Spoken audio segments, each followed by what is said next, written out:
먼저 말씀을 듣기 전에 먼저 감사를 몇 가지 좀 했으면 좋겠습니다. 우리 송정동 장로님 코로나19 때문에 힘든 시간을 보내셨는데 건강한 모습으로 다시 뵈서 너무 감사하고, 우리 강대희 집사님, 김정수 집사님 수술도 하셨고 잘 마무리하시고 이렇게 예배 자리에 다시 나와서 너무 감사하고 좋습니다. 그리고 지난 한 주간 우리가 다니엘 기도회를 이제 처음 시작을 했는데 전체적으로 한 40분 정도가 평균 35명 정도 이렇게 참석하면서 말씀과 간증을 듣고 또 기도할 수 있는 시간 참 은혜로웠고 감사했습니다. 또 남은 한 4, 5일 정도의 시간에 여러분도 시간을 내셔서 함께 또 참여하셔서 하나님의 기적과 은혜를 경험할 수 있게 되기를 바랍니다. 여러분, 균형이 잡혔다라는 말은 한쪽으로 치우치지 않았다라는 말입니다. 그리고 이 말은 가장 이상적인 모습을 표현할 때 쓰는 말이기도 합니다. 그러나 여러분, 균형이 잡혔다라는 말은 또 조심해야 될 부분도 있는 거죠. 균형이 깨질 수도 있다라는 것입니다. 그러면 여러분, 왜 균형이 깨질까요? 한쪽 편이 무너졌기 때문에 그런 거예요. 한쪽에 너무 과하게 힘이 쏠렸기 때문에 무너지는 거고, 돈이 한쪽으로 너무 과하게 지출됐기 때문에 또 경제적으로도 무너지게 되는 거고, 균형이. 또 우리가 몸을 돌보지 않고 신경 쓰고 밤샘을 하게 되면서 밤잠을 못 이루게 되면 우리 건강의 어떤 균형이 깨질 수도 있습니다. 사람 사이에 마음도 참 균형이 잘 잡혀서 사랑하고 존중하고 좋아할 때도 있지만, 또 자칫 이게 한쪽으로 쏠리거나 내 중심적으로 생각하면서 일하다가 보면 자칫 남을 배려하지 못함으로 또 한쪽으로 무너질 수 있는, 그래서 균형을 잡고 살아간다는 것이 참 쉽지만은 않은 것 같습니다. 그런데 여러분, 오늘 고린도 교회 내에도 들여다보면 이 성도들 사이에 균형이 깨진 그런 이야기가 있습니다. 타인을 배려하기보다 나 자신에게 너무 집중하고 그리고 그것으로 인해서 배려가 없어짐으로 인해 여러분 결국 고린도 교회가 또 균형이 깨지는 일들이 일어난 거죠. 그래서 이 균형을 잃어버린 이 고린도 교회 사이에, 성도들 사이에 갈등이 일어나게 됐고, 바울은 이것을 바로 잡아야 되는 그런 상황에 놓인 거죠. 그러면 바울은 어떻게 이 깨져버린 이 균형을 다시 잡아줄 수 있는가? 어떤 방법으로 이것을 풀어가려고 했는지 오늘 살펴보면서, 오늘 여러분 개인적인 신앙의 어떤 균형이 깨진 부분이 있다면 어느 부분이 깨졌는지 다시 한번 그 균형을 바로 잡았으면 좋겠고, 우리 교회 공동체 안에도 어떤 균형이 한쪽으로 쏠려져 있는 그런 부분이 있다면 그것을 어떻게 다시 바로 세워가야 될지, 성도 상호 간의 관계 속에서 이러한 부분들이 있다면 어떻게 균형을 잡아가야 될지, 여러분 그 근본적인 해답을 오늘 찾아가시고, 그래서 여러분의 신앙과 우리 교회의 공동체의 어떤 건강도가 균형을 잘 잡을 수 있는 계기가 되기를 주님의 이름으로 축원을 드립니다. 먼저 고린도 성도들은 성령님께서 선물로 주신 다양한 은사를 자신을 자랑하는 것에 사용함으로 결국 균형을 잃어버리고 갈등의 자리에 서게 되었다라는 것입니다. 여러분, 하나님께서는 성도들에게 많은 선물을 주셨어요. 여러분 오늘 12장 한번 펴보실까요? 12장 4절에서 6절을 한번 같이 한번 읽겠습니다. 여러분, 근데 이 선물은 잘 들여다보면 세상이 줄 수 없는 겁니다. 하나님만 주실 수 있는 거예요. 자, 4절에서 6절 한번 읽겠습니다. 시작. 은사는 여러 가지나 성령은 같고 직분은 여러 가지나 주는 같으며 또 사역은 여러 가지나 모든 것을 모든 사람 가운데서 이루시는 하나님은 같으니. 할렐루야. 여러분, 하나님께서 은사를 교회와 성도에게 주셨는데 누가 주셨냐? 성령 하나님께서 주셨다. 하나님께서 우리에게 직분을 선물로 주셨는데 그 직분을 누가 주셨다? 주 예수 그리스도께서 주셨다. 사역을 하나님께서 여러 가지 사역을 우리에게 주셨다라고 하는데 누가 주셨느냐? 성부 하나님이 주셨다라고 말씀하고 있는 거죠. 여러분, 그렇기 때문에 은사와 직분과 그리고 이 사역은 바로 삼위 하나님만이 우리에게 주실 수 있는 선물인데, 그 삼위 하나님께서 예수 그리스도를 믿는 저와 여러분에게 이 귀한 선물들 주신 줄 믿으시길 바랍니다. 그래서 여러분이 가지고 있는 은사도 그렇고, 여러분이 맡고 있는 직분도 그렇고, 여러분이 하고 있는 그 사역도 다 누가 주신 거예요? 하나님께서 주신 거고, 여러분에게 가장 합당한 것으로 주셨다라는 사실을 우리는 잊어서는 안 될 것입니다. 그렇다면 왜 삼위 하나님께서 이런 은사나 직분이나 사역을 바로 저와 여러분에게 선물로 주셨느냐라는 겁니다. 여러분, 선물 받으면 기분이 좋습니까? 안 좋습니까? 싫어하시는 분들 계시면 그 선물 다 저 주시면 됩니다. 선물 싫어하는 사람 없겠죠? 그러나 여러분, 7절에 보면 왜 삼위 하나님께서 이런 선물을 주셨는지 말씀합니다. 제가 읽겠습니다. 각 사람에게 성령을 나타내심은 유익하게 하려 하심이라. 할렐루야. 여러분, 이 세 가지를 선물로 주신 것은 여러분 개인을 유익하게 하고 교회를 유익하게 하기 위함이다라고 바울은 분명히 말하고 있습니다. 그렇다면 성령님께서 어떤 은사들을 우리에게 선물로 주셨을까요? 여러분, 오늘 본문에 보니까 여러 가지가 나와 있어요. 지혜의 말씀, 지식의 말씀, 믿음, 병 고치는 은사, 능력을 행하는 은사, 예언하는 은사, 영을 분별하는 은사, 방언을 말하는 은사, 그 방언을 통역하는 은사까지, 여러분 다양한 은사들을 이야기하고 주셨다, 선물로 주셨다라고 말씀하고 있는 것입니다. 사랑하는 성도 여러분, 여러분은 이 많은 은사 중에 어떤 은사를 선물로 받으신 것 같습니까? 어떤 분은 말하면, 목사님 저는 사랑의 은사를 선물로 받았습니다. 예, 그것도 은사일 수 있겠습니다. 그럼 나중에 한번 살펴보겠습니다. 여러분, 오늘 우리에게 이야기해 주신 선물로 주셨다는 이 많은 은사 중에 저도 몇 가지 은사가 있는 것 같아요.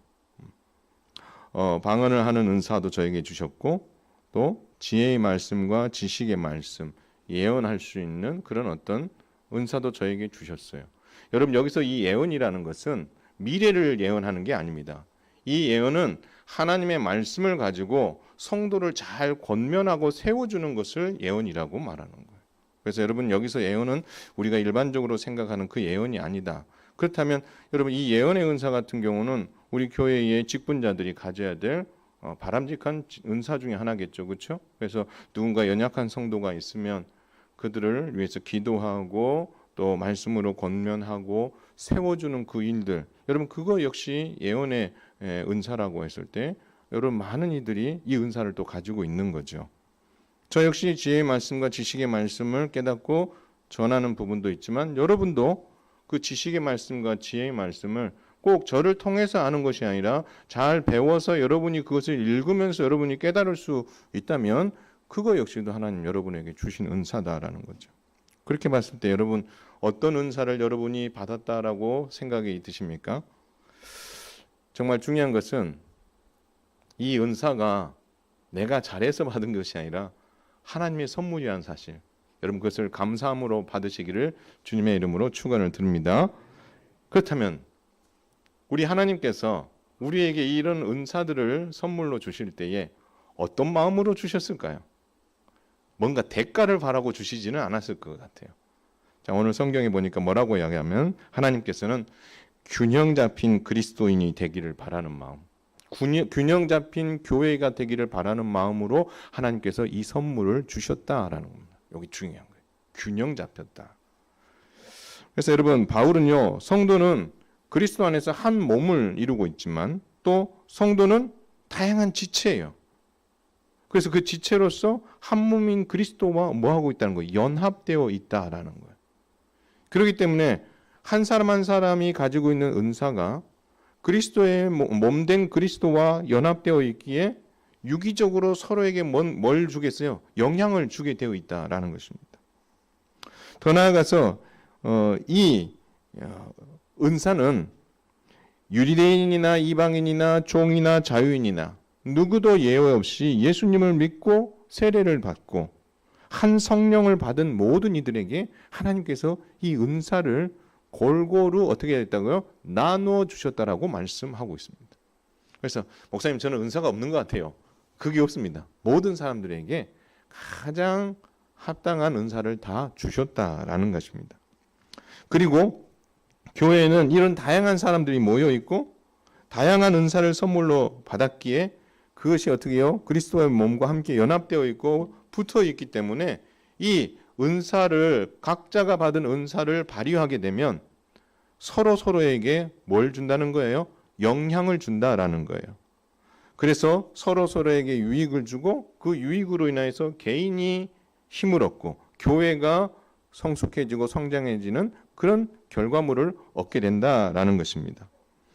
결국 하나님께서는 한 몸인 이 통일성과 은사라는 이 다양함이 잘 어우러지기를 바라시는 거예요. 한쪽으로 편향되어 있고 치우쳐져 있는 교회와 성도가 아니라 함께 어떻게 해요? 균형을 맞출 수 있는 그런 교회와 성도가 되기를 바란다라는 거죠. 그래서 우리가 그리스도 안에서 한 몸이라는 공동체성과 그리고 다양한 은사를 주셨다는 이 모든 것들이 함께 균형을 맞춰 갈 때에 교회와 개인과 성도가 어떻게 해요? 건강한 모습으로 자라갈 수 있다라고 바울은 우리에게 말하고 있다라는 것입니다. 이게 바울이 은사를 통해서 그리고 하나님께서 우리에게 주신 그 교회와 성도의 유익 이것을 위해서 하나님께서는 성령님을 통해 우리에게 은사를 다양하게 주셨다라고 말씀하고 있는 거죠.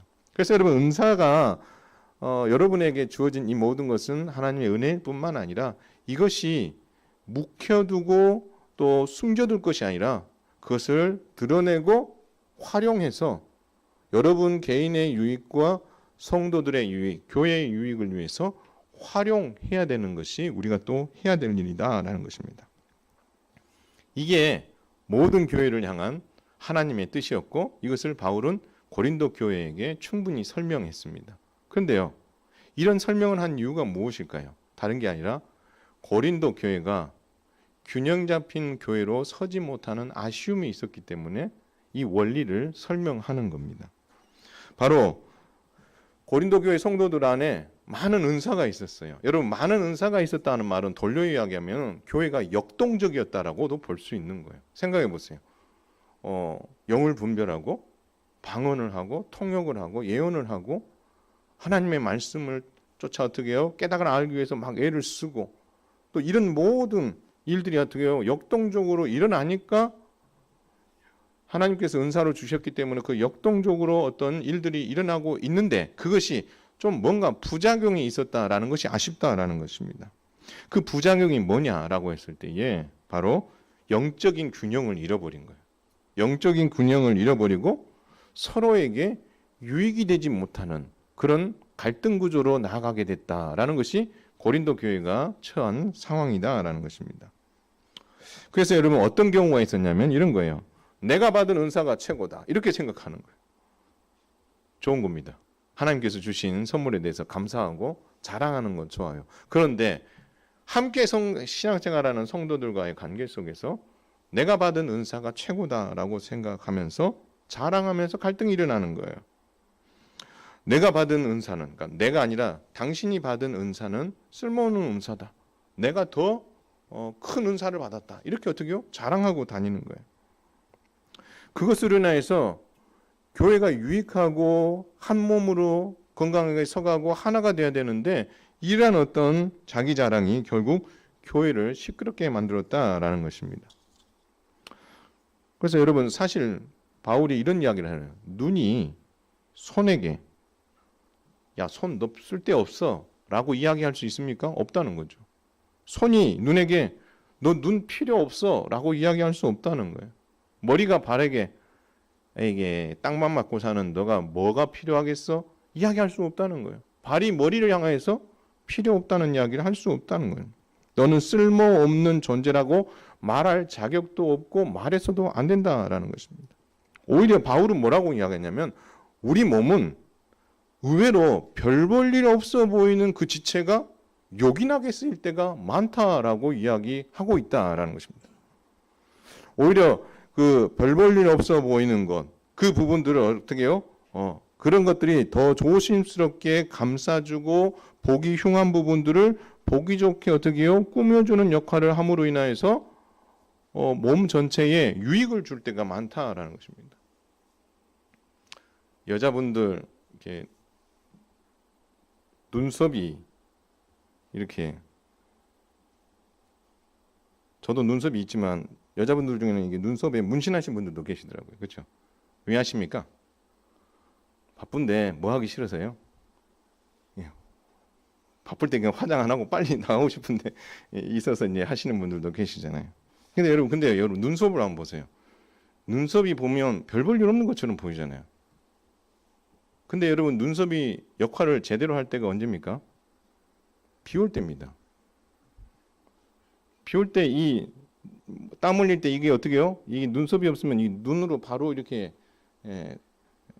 들어가게 되면 우리가 눈이 그 역할을 제대로 하지 못하잖아요. 그래서 그런 어떤 작은 것, 별 볼 일 없어 보이는데 그게 없으면 몸에 어떻게 불편함이 느껴지는 거죠. 그래서 변변치 않은 지체도 몸의 조화를 위해서 하나님 필요하시기 때문에 주셨다. 은사도 내가 한다는 것이 아니지만 어떻게 보면 보잘것없어 보이는 은사일 수도 있겠지만 그 은사가 공동체에 전체적으로 봤을 때는 활력을 주고 또 힘을 줄 수 있는 은사가 많다라고 바울은 말하고 있는 것이죠. 돌려 이야기해서 고린도 교회의 상황으로 한번 돌아봅니다. 돌아오면 고린도 교회 성도들 중에 여러분 고린도전서 14장을 보면 두 개의 은사가 충돌하고 있습니다. 하나는 방언의 은사고 하나는 예언하는 은사예요. 방언하는 은사를 가진 사람들이 이 예언하는 은사들 하는 사람들을 향해서 너는 쓸데없다라고 이야기했던 거예요. 내가 받은 이 방언의 은사가 최고다 이렇게 생각을 하고 어떻게요? 그 예언의 은사를 받은 그런 성도의 그 사역과 은사를 하찮게 여기는 거죠. 그것으로 인해서 어떻게 합니까? 갈등이 일어나기 시작한 거예요. 방언의 은사가 최고고 그것이 전부다라고 큰 소리를 낸 거죠.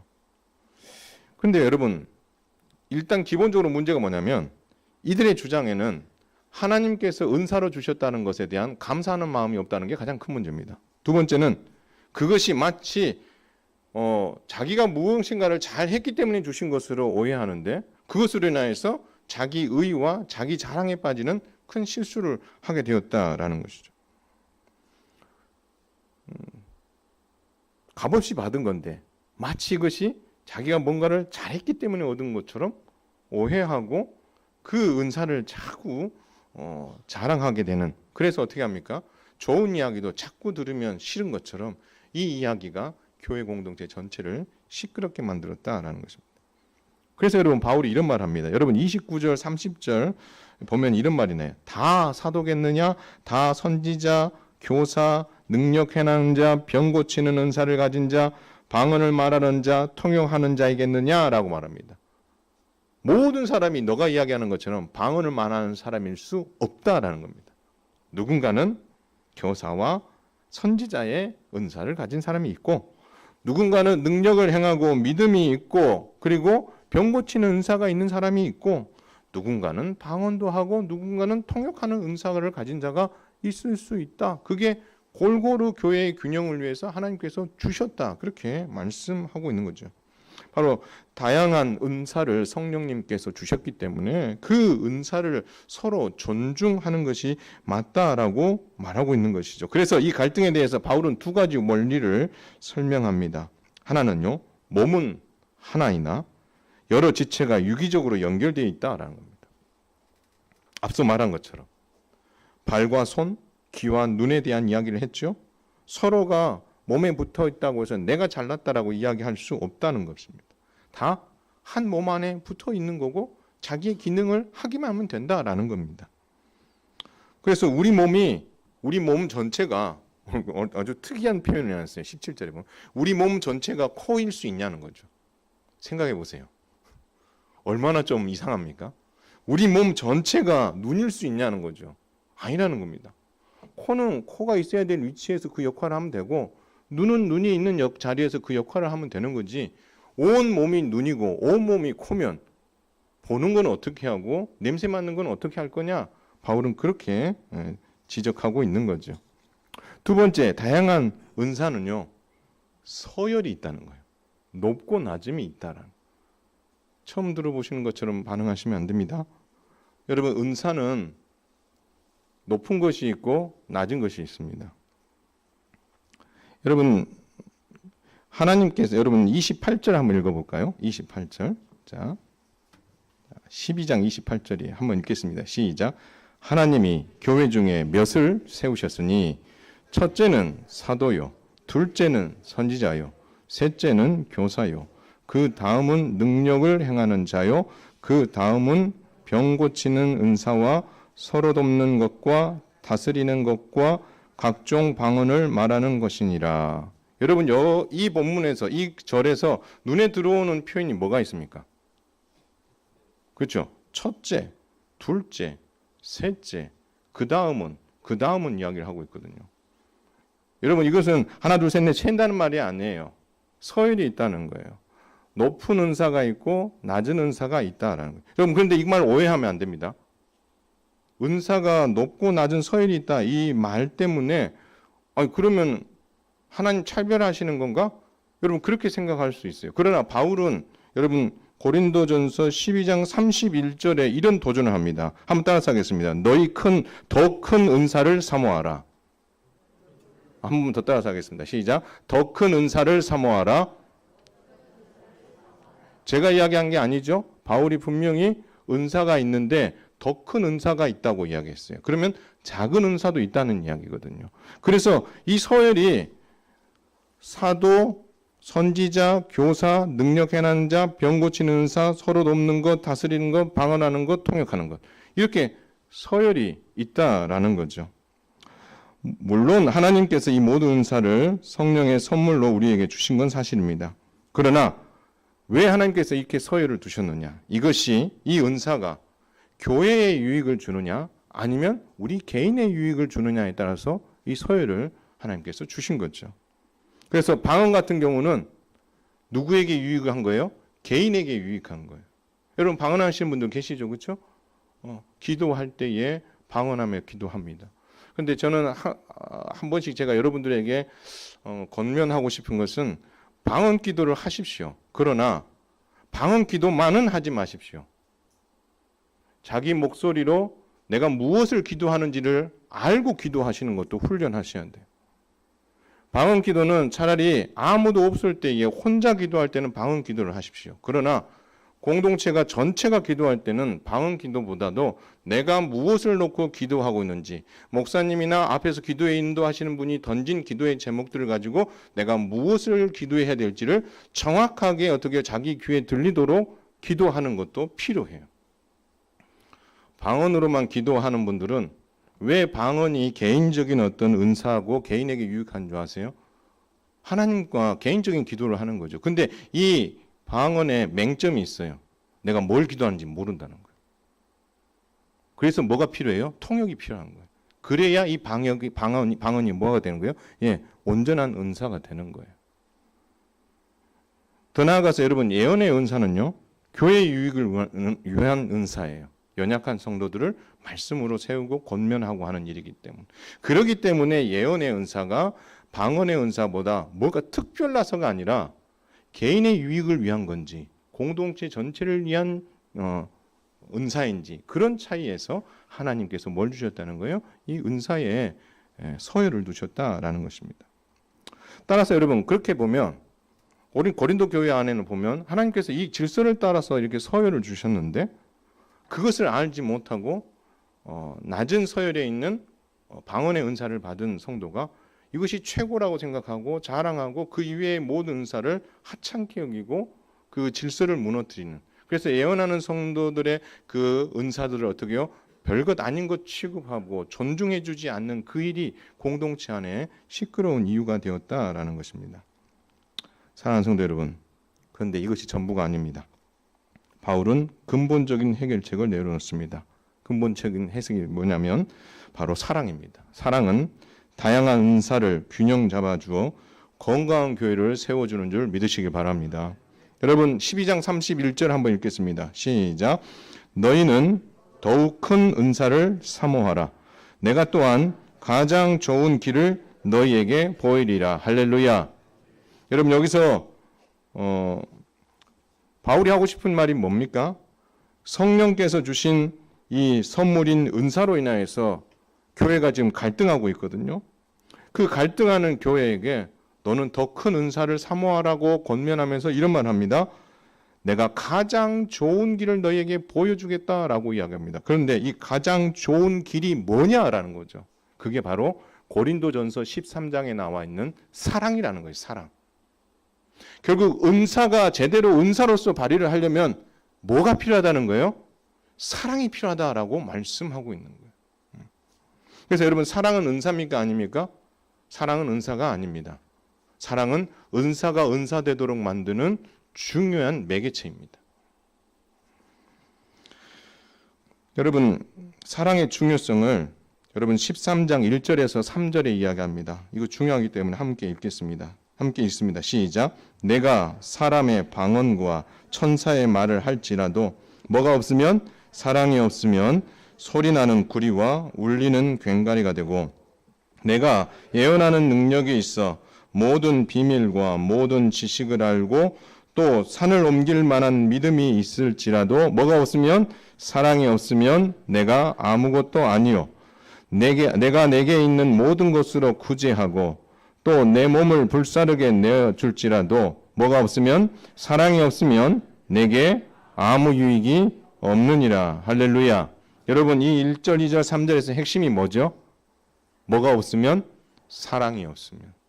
여러분 이 사랑이 없으면이라는 그 표현 앞에를 한번 살펴보세요. 앞서 이야기한 은사가 여기 다 들어가 있어요. 방언과 천사의 말을 하는 것, 예언하는 능력, 모든 비밀과 지식, 믿음, 구제. 여러분 이 모든 것들이 은사라는 거죠. 앞서 다 이야기했던 은사예요. 근데 그 은사가 뭐가 없으면 사랑이 없으면 아무것도 아니고 교회에 유익이 되지 않는다라고 말하고 있다라는 것입니다.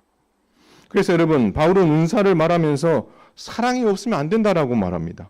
한마디로 은사를 은사되게 하는 것은 사랑이라는 거예요. 결국 바울이 고린도 교회 성도들에게 하고 싶은 이야기가 뭐예요? 바로 이 방언의 은사를 가진 사람들에게 있어서 뭐가 쏙 빠졌다는 거예요. 자기 자랑만 했지 이 사랑의 마음이 그 안에 없기 때문에 다른 어떤 은사를 받은 사람들을 함부로 대하고 있다라는 것입니다. 은사들을 조화와 균형 있게 사용하여 교회에 유익을 주도록 하는 그 키가 뭐냐? 바로 사랑이다라는 것입니다. 그래서 고린도 교회가 은사 문제로 갈등하게 된 것은 사랑하는 마음, 존중하는 마음, 그 모든 것이 하나님께로부터 왔다는 그 마음이 어떻게요? 사라져버렸기 때문에 지금 이런 아픈 현실에 직면하게 되었다고 정확하게 진단하고 있는 거죠. 사랑하는 성도 여러분, 저와 여러분이 하나님께서 주신 그 은사들을 사랑의 마음을 가지고 잘 사용하셔서 여러분 개인들에게도 유익할 뿐만 아니라 교회와 함께 믿음 생활하는 성도들, 더 나아가서 순원들 사이에 정말 이 사랑으로 인해서 여러분이 가진 은사가 빛을 발해 함께 성숙하고 성장해가는 균형 잡힌 모임이 될 수 있게 되기를 주님의 이름으로 축원을 드립니다. 그래서 여러분 우리 직분자들도 그렇고 은사를 받은 성도 한 사람 한 사람마다 여러분 마음 안에 가져야 될 마음이 뭐예요? 사랑이라는 거예요. 근데 여러분 이 마음 가지기가 쉬워요? 내가 미워하는 사람들도 있을 수 있고 내하고 안 맞는 사람도 있을 수 있고 근데 그 안 맞는 사람들하고 제가 인사할 때마다 늘 하는 게 뭐예요? 사랑합니다. 축복합니다. 이렇게 이야기해야 돼요. 불편한 마음이 있을 수도 있겠죠. 그러나 우리가 그 사랑을 자꾸 고백해야 돼요. 그 고백으로 인해서 언젠가 우리가 깨달을 바를 깨닫게 되고 돌이키는 일들이 일어날 뿐만 아니라 그 고백이 결국 여러분을 살리고 우리를 살리는 날이 분명히 올 거예요. 바라기는 우리가 인사할 때 사랑합니다, 축복합니다. 목사님은 하실 줄 아는 인사가 그거밖에 없습니까? 이렇게 생각하지 마시고 여러분 안에 그 사랑이 회복되어야 여러분 안에 가지고 있는 은사가 제대로 발휘되어져서 여러분을 살리고 교회를 살릴 수 있기 때문임을 여러분 꼭 믿으시기를 주님의 이름으로 축원을 드립니다. 그렇다면 여러분 우리가 가지고 있는 사랑의 특징이 뭐예요? 여러분 우리가 잘 알고 있는 찬양 좀 이따 부르겠지만 사랑은 오래 참고 온유하고 시기하지 않고 자랑하지 않고 교만하지 않고 무례히 행하지 않고 자기 유익을 구하지 않고 성내지 않고 악한 것을 생각하지 아니하며 불의를 기뻐하지 않고 진리와 함께 기뻐하고 모든 것을 참으며 모든 것을 믿으며 모든 것을 바라며 모든 것을 견디느니라. 할렐루야. 여러분 이 사랑의 15가지를 한번 보세요. 이거를 다 여러분 지킨다는 게 쉽지는 않을 거예요. 그렇죠? 내가 이 사랑의 여러 가지 특징 중에서 잘 되는 부분도 있고 그렇지 않은 부분도 있을 거예요. 그러나 여러분 주께서 우리에게 주신 이 사랑의 이 본질을 잘 여러분의 것으로 소화시켜서 정말 여러분이 가지고 있는 그 은사들을 여러분 개인과 교회를 위해 잘 사용할 수 있었으면 좋겠다라는 것입니다. 또한 은사를 통해서 교회의 유익을 주기 위해 사랑의 마음을 놓치지 말아야 되는 진짜 이유가 뭘까요? 왜 그러면 사랑을 끝까지 붙여봐야 될까요? 바울은 이야기합니다. 다른 것은 다 사라질 날이 있는데 따라서 하겠습니다. 사랑은 영원히 사라지지 않는다. 믿으시기 바랍니다. 오늘 본문에 뭐라고 이야기합니까? 예언과 지식은 언젠가는 사라진대요. 방언도 그치는 날이 올 거래요. 언제 그 날이 올까요? 주님이 다시 오시는 날. 더 이상 예언이 필요 없어요. 더 이상 지식이 필요 없어요. 더 이상 방언이 필요 없어요. 그러나 그 마지막까지 남아있는 한 가지가 있는데 그게 뭐다? 바로 사랑이다라고 바울은 이야기하는 겁니다. 온전한 것이 올 거라는 거예요. 그러면 부분적인 것이 다 사라질 거래요. 거울처럼 희미하게 보이던 것들이 그날이 되면 선명하게 보이게 될 거래요. 그러면 마지막까지 남아있는 게 뭐라는 거예요? 이 사랑이 마지막까지 남아서 그 일들을 하게 될 거라는 거예요. 따라서 영원한 사랑을 끝까지 붙잡고 은사를 도구 삼아서 교회를 유익하게 하는 일에 저와 여러분 모두가 온전하게 헌신할 수 있게 되기를 주님의 이름으로 축원을 드립니다. 제가 주일 아침마다 요즘 하고 있는 일이 하나 있어요. 뭐냐면 우리 점심 식사를 준비하는 우리 식당 봉사팀에게 가서 제가 매주마다 기도를 해드리고 있습니다. 여러분 주일 아침 식사를 준비하는 그분들도 집에서 늘 뭐 하시는 분들이에요? 다 식사 준비하시는 분들이에요. 하고 싶겠어요? 좀 쉬고 싶은 마음이 많지. 그래도 여러분 그분들이 그렇게 하는 이유가 무엇입니까? 하나님께서 그분들에게 은사를 주신 거죠. 다 할 수 있지만 주신 은사를 따라서 섬기는 거예요. 어떤 분이 그런 얘기를 하더라고요. 목사님, 옛날에 있었던 건물에서 옛날 교회 건물에서 식당 봉사를 할 때는 감사가 별로 안 나오더라고요. 그래 이야기하시더라고요. 왜 그랬을까요? 그 좁은 곳에 쭈그리 앉으셔서 어둠침침한 곳에서 그렇게 수고하셨던 그 모습들 모르겠습니다. 제가 그걸 경험 안 해봤기 때문에 그걸 100% 안다라고 말씀을 드릴 수 없겠지만 정말 불편했고 힘들었겠다라는 생각이 들었습니다. 그런데 요즘 제가 가서 보면 항상 웃고 감사하고 서로 격려하고 세워주는 그런 모습들을 보면서 저는 정말 감사했고요. 아침마다 제가 그 기도해주고 오면 제 마음이 너무 기뻐요. 그러면서 여러분들에게 한번 부탁을 하나 드릴게요. 여러분 이렇게 식당에서 봉사하시고 여러분의 점심 식사를 위해서 준비하시는 이분들의 이 수고를 좀 당연하게 받아들이지 않았으면 좋겠어요. 당연하게. 우리는요. 그것을 당연하게 받아들이게 되면 자칫 고린도 교회처럼 균형이 깨질 수 있어요. 아, 저분들이 이렇게 하는 게 사랑의 마음을 가지고 하시는구나. 그 사랑이 어떻게요? 느껴지는구나. 그리고 뭐 하자는 거예요? 한번 따라서 하겠습니다. 표현하자.